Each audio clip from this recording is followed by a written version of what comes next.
Hello and welcome to another episode of Retro Gaming with Ricardo. Today's game is Daley Thompson's Decathlon, Day 1 on the ZX Spectrum 48K. This was a fantastic game. I really enjoyed playing this back in the day, and it was unprecedented as well, as it got you away of just the normal button pressing, but into button bashing or joystick waggling. And the method of control with this was very akin to what was going on in the arcades with track and field. So Daley Thompson's Decathlon is a computer game developed and released under license by Ocean Software in 1984. It was released in the wake of Daley Thompson's popularity following his gold medal success in the decathlon in the 1980 and 1984 Olympic Games. A sequel to Daley Thompson's Decathlon, Daley Thompson's Super Test, was released in 1985. As in the sport of its same name, the player takes part in 10 events of the modern decathlon. In Day 1, 100 metres, the long jump, the shot put, the high jump and the gruelling 400 metres. In Day 2, the 110 metre hurdles, the pole vault, discus, javelin and 1500 metres. The player starts the game with 3 lives. Failure to reach the minimum standard, or qualifier, in an event results in the loss of 1 life. Success in the 1500 metres event results in the game returning to Day 1 to repeat the events with more difficult qualification criteria. Depending on the computer, running is simulated by hitting 2 keys representing the left and right leg, alternatively, as quickly as possible, or by moving the joystick from side to side as quickly as possible. The game rapidly gained reputation amongst players a killer joystick game because of the contiguous, vigorous waggling of the joystick required during many of the 10 events. I myself had a Kempson Competition Pro joystick that managed to stand up to the pressure as opposed to the button pressing on the keyboard, which, given the Spectrum's rubber keyboard, didn't tend to get you very far. Sinclair user gave the game a score of 8 out of 10. It went on to become the biggest selling Spectrum game in the fourth quarter, or Q4, of 1984. The game won the award for Best Overall Arcade Game in Crash Magazine's Readers' Awards in 1984 and was the Best Arcade-Style Game of the Year at the Golden Joysticks Award. The game was included on the 1985 compilation They Sold a Million, along with Beachhead, Saberwolf and Jet Set Willy. In 2017, the game placed on Eurogamer's 10 games that define the ZX Spectrum list and has been recently released on Android and iOS with much upgraded graphics. So the year of release was 1984, and that the game was published by Ocean Software. It was then re-released by Eidos, the Hit Squad and a few others in different countries around the world.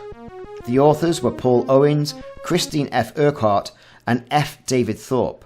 The tie-in license was of course with Daley Thompson, and the machine type that we're looking at today was a ZX Spectrum, though it was ported to several other computers of the day and age.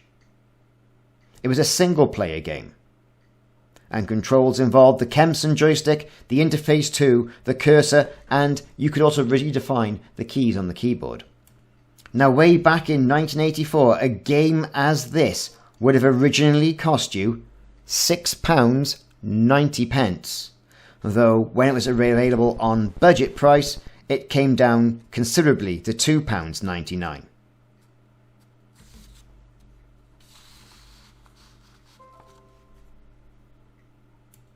Edition follow-ons to this game in the same ilk, as I mentioned, was not only the sequel to this, Daley Thompson's Super Test, but then in the future, Daley Thompson's Olympic Challenge was brought out.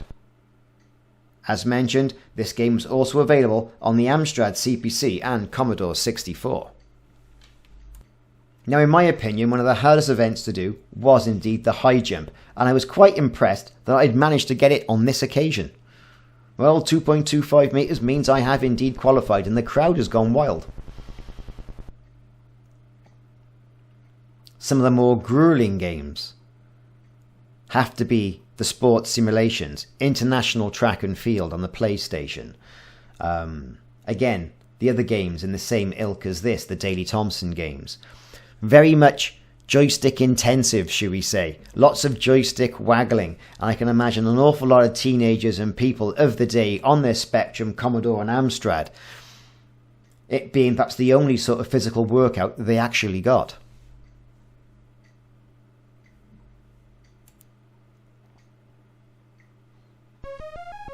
So now here we've got the 400 meters. Now if you're using the keyboard, 2 fingers, tap in those keys, alternatively to get those legs moving, is a killer. Now I didn't get round to doing the day 2 event, as it takes you through day 1 twice on this version of the Spectrum game.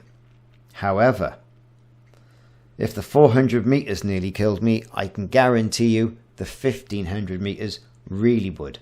And to achieve a qualifying time would be quite intensive indeed.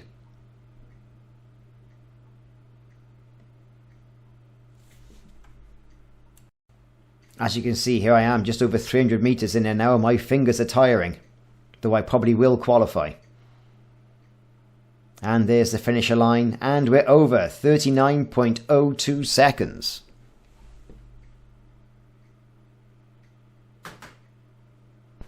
And the crowd goes wild. And here we go, we've got the rendition of Chariots of Fire for the end of day 1.